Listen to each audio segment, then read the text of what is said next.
السلام عليكم ورحمة الله وبركاته. اللهم صل وسلم وزد وبارك عليك يا حبيبي يا رسول الله. ازيكم حبايب قلبي، عاملين ايه؟ يا رب كلكم تكونوا في اتم الصحة وفي احسن حال. بسلم على كل متابعني جوه مصر وبره مصر. ربنا يعزكم ويكبر بخاطركم جبر يتعجب له اهل السماء والارض. يا رب اصلح احوالنا جميعا يا رب، وارزقنا جميعا من حيث لا نحتسب. واهم حاجة يا رب ارفع مقتك وغضبك عنا يا رب. ارفع مقتك وغضبك عنا يا رب، عشان احنا تعبانين والله. يا رب لا تأخذنا بما فعل السفهاء منا يا رب. اللهم امين. انصرهم في فلسطين وانصرهم في السودان، وارزق كل مشتكى بالذرية الصالحة يا رب. اعطي كل واحد كل اللي هو بيتمناه يا رب. اللهم امين. الله يعطينا جميعا حتى يرضينا، امين يا رب. النهارده بقى بعمل لكم فيديو، عايزه اقول لكم حلو قوي. بص اقول لكم اكثر من رائع. لا اكيد طبعا في ناس كتير غيري اكثر من رائع طبعا يعني، بس عايزه اخش لكم في الموضوع ان انا اقول لكم النهارده اعمل لكم يعني بانيه حلو قوي كده معاكم. اعتمدوا الطريقه دي معايا وان شاء الله تعجبكم جدا جدا جدا.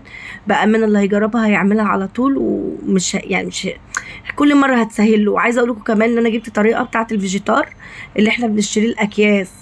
والله العظيم جبتها هي بالظبط بس عامله لنا في الفيديو النهارده يا شيري. لا يا جماعه مش في الفيديو النهارده، هتبقى فيديو باذن الله لوحدها، حتى لو الفيديو دقيقتين 3 بس هي هتبقى فيديو لوحدها. تمام ان شاء الله باذن الله، يعني اصوره معاكم كده ان شاء الله يا رب باذن الله بدون مقاطعه. المهم رحت النهارده بقى ايه الشارع كده عندنا مشهور كده اسمه شارع عمر افندي في شبين الكوم. شارع طبعا كل الناس، اي حد في شبين الكوم او محافظه المنوفيه عارف الشارع ده. الشارع ده فيه كل خير ربنا يا جماعه، كل محلات، بس هو عايز معاكي يعني بنك فلوس على نور. طول ما احنا ماشيين عايزه اقول لكم كميه حاجات وقفتني تسال عليها لدرجه بص انا جايه مرهقه وتعبانه. يعني انا عايزه اقول لكم انا والله العظيم يا جماعه كنت ليه ازاي شيرين الاسدال الكحلي والطرحه الزيتي. بص هو اللي لقيته قدامي لبسته وخلاص، لاني كنت متاخره وجايه طهقانه من النور اساسا واللي عملته فيا. كل ما تشوف حاجه الله يا ماما انا عايزه دي، الله يا ماما انا عايزه دي، الله يا حبيبتي ماما نفسها الله نفسها عايزه كل الحاجات دي. بس الحاجات دي عايزه بنك فلوس يا جماعه.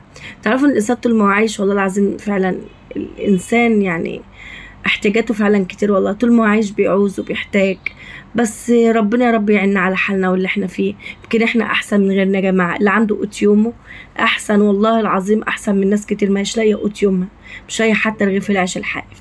اللهم لك الحمد يا رب. اللهم ديما نعمة واحفظها من الزوال، امين يا رب العالمين.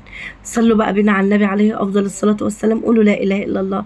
استغفروا يا جماعة، استغفروا كتير بنية اللي انتوا نفسكم فيه. بتعملي ايه؟ الشري بكسر بيضة على البانيه.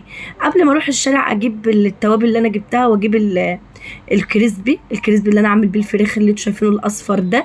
تمام.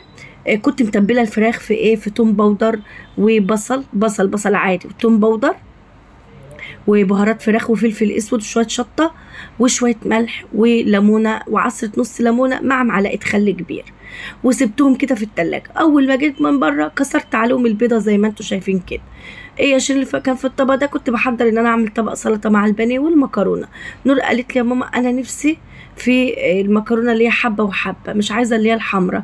قلت لها يا نور الحبه وحبه مش كلنا بناكلها وكده. قالت لي ليه انا يا ماما؟ وهي بصراحه من النوع لما بعمل لها المكرونه دي اللي هي من النوع كل ما بتجوع تقول لي سخني لي اكل، يعني مش شرط تكون بفراخ او تكون اي حاجه، اللي هي تاكلها كده وخلاص. فقلت طيب اعمل لها نص كيلو كده مكرونه ويقضيها يوم ولا 2 ولا حاجه، يعني كل لما تجوع بتحب تاكل منها. قبل ما تروح الدرس تقول لي سخني لي، لو رجعت من الدرس تقول لي سخني لي شويه مكرونه. انت عارفين اصلا المكرونه من النوع اللي هي بتتحرق بسرعه في الجسم، يعني الحاجات اللي الجسم مش بيحتفظ بيها كتير يعني. فبتجوع طبعا لو كلت من قيمه ساعتين مكرونه ترجع تلاقيها جعانه تاني. وطبعا هنا كنت طبعا لازم ارضي الجميع، لازم ارضي الجميع يا جماعه، واعمل لهم المكرونه اللي هم بيحبوها الحمراء. فجبت زي ما انتم شايفين كده كيس مكرونه اقلام، الاقلام اللي هي بيتعمل بيها المكرونه البشاميل، وحطيتها كده. كنت حاطه ميه فنص معلقه ملح على معلقه زيت، ولما غليت الميه نزلت بالمكرونه زي ما انتم شايفين. هنا بقى بتعملي ايه يا شيرين؟ مش انت جايبه الكريسبي جاهزه يا بنتي بتعملي فيه ايه؟ لا يا جماعه الكريسبي كده بيسيب من على الفراخ وبيملى الزيت وبيبوظ الدنيا. امال بتعملي ايه؟ لا بدله طحنه كده عشان يبقى ايه، يعني يبقى ناعم شويه كده بحيث ان هو ايه يبقى حلو ويمسك في الفراخ، فاهميني؟ وما يقعش في الطاسه وانتي بتحمري، وما يقعش في الطاسه. بصوا شايفين عامل ازاي دلوقتي؟ بقى عامل زي السكر. شفتوا السكر؟ بقى عامل زي السكر كده. ده يا شيرين الطريقه اللي انت بتقول عليها. لا يا جماعه والله جبت لكم طريقه الاكياس الفيجيتار اللي انتوا بتشتروها دي، اسمها كريسبي، دي اسمها كريسبي. ده كريسبي اللي هو بتاع الفراخ اللي بتبقى لونها اصفر، فاهميني؟ لكن انا اجيب لكم بقى طريقه الفيجيتار التانية. بصوا والله العظيم يا جماعه لما عملتها واشتريت كيس وقارنت دي وقارنت دي ودقت دي ودقت دي، لقيتها هي قلت يا ولاد الايه.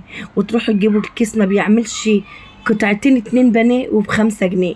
يعني عشان تعمل نص كيلو بانيه عايزه 3 اكياس، 3 اكياس من ده ب15 جنيه. ليه؟ ده انا عملته بمفيش، ما كلفنيش اصلا حاجه اساسا بولا حاجه، وما شاء الله ويعمل لي كميه كمان يعني. فالمهم يا حبايب قلبي اعمل معاكم الطريقه. هنا بقى كنت بضرب الطماطم زي ما انتم شايفين كده علشان اعمل طبعا الصلصه بتاعه المكرونه. وانا شغاله. خدوا بالكم ان انا كل ده انا اساسا بصور بالكاميرا الخلفيه، فبالله عليكم قولوا لي ايه رايكم في التصوير النهارده، والتصوير تمام ولا لا. بس هو في عيب واحد بس، ان الكاميرا الخلفيه مش بتبقي شايفه نفسك، لكن الاماميه بتبقي عارفه انت بتصوري ايه وبتعملي ايه، لكن الخلفيه مش بتبقي شايفه نفسك خالص، فاهميني؟ بس والله يا جماعه فانا عايزاكم تقولوا لي ايه رايكم في التصوير كده تمام يعني. والله بجد صاحب محل التليفونات قال لي طب ما تخلي حد من اولادك يكون واخد باله بالتصوير ويعرف زاويه الكاميرا جايه ازاي كده يعني قلت له والله العظيم انا بقالي 5 سنين على اليوتيوب، عمري ما شغلت ولادي في شغلي، ولا عمري يعني انا في حاجات في المونتاج انا ضايعه فيها اساسا. ممكن بنتي تكون اشطر مني، ورغم كده عمري ما برمي حمولي على بنتي برضه. اقول لا مش عايزاها تيجي في يوم من الايام تقول لي يا ماما انت شغلتنا معاكي بالسوشيال ميديا واليوتيوب، رغم ان انا طلعت اصلا على اليوتيوب عشانهم، فاهميني؟ بس مش عايزه دي تتقلي، مش عايزه ابني يقول لي في يوم من الايام انت يا ماما خليتيني اقصر في مذاكرتي عشان اقعد معاكي لقناتك. والله يشهد عليا ربنا اني ما عايزه كده. هتقولي لي نور ممكن تكون تصور بايديها كويس، لكن بالستاند ما بتعرفش تظبطه، الستاند ما تعرفش الزاويه اللي انا عايزاها ايه.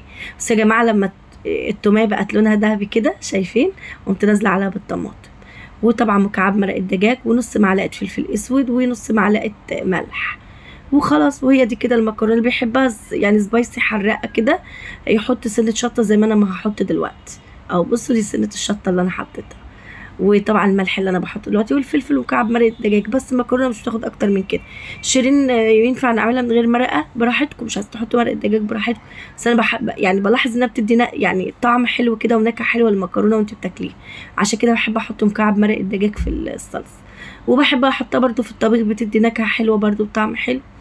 وطبعا هنا كان معايا المكرونه زي ما انتم شايفين اهي بتاعت نور اهي، استوت اهي بقت لونها ذهبي وجميله اهي. وانا هنا كنت بنزل بالبانيه. شيرين فين اللبن وفين البيض وفين الحاجات كتيره اللي هما بيعملوها؟ يا جماعه احنا بقينا في سنه 24 احنا دلوقتي يا جماعه نحمد ربنا ان احنا عندنا شويه زيت في البيت، فاهميني ازاي؟ والله العظيم بجد يعني ادعوا لنا احنا كمصريين، ادعوا لنا بالله عليكم. كل اللي بيتفرج عليه من اي دوله ادعي لي، ادعي لكل المصريين بجد. احنا عايشين حياه صعبه جدا جدا صدقوني. يعني خلاص يا جماعه اتطوروا، مش اعمل بقى في اللبن واعمل بقى في البيض وبعدين ارجع في البقسماط وبعدين لا. انت كسرت بيضه على البانيه عندك، كسرت على بيضه وقلبتها كلها، خلاص كده اتشمعت كلها بالبيض. خدي بقى حته البانيه اللي اتشمعت بالبيض دي وانزلي بالبقسماط، والبقسماط على الزيت، او مثلا الكريسبي اللي قدامكم الاصفر ده تعملي منه ومنه على الزيت زي ما انتم شايفين كده. هيطلع معاكي زي العسل. وادي كنتوا شفتوا اللون وبسم الله ما شاء الله. عايزه لكم كمان كنت بصور الفيديو ده وكان عندي ضيوف بره، كان عندي ام سيمونه والحاج صبحي جوزها وكده وابنها المهم يعني كان عندي شويه ضيوف كده، وانا كل ده بعمل. وخدوا بالكم بكلم يعني، بصوا انا بصور هنا وبتكلم هنا وفي نفس الوقت برد على اللي بيكلمني في الصاله. والله العظيم بجد يا جماعه. يا رب بس يا جماعه تكون طريقتي في البناء عجبتكم النهارده، اعتمدوها وان شاء الله تعجبكم. هنا بقى كنت في حنه ابن خالتي وبحط حنه النور. يلا دمتم في رعايه الله، وصدقكم في الله، والسلام عليكم ورحمه الله.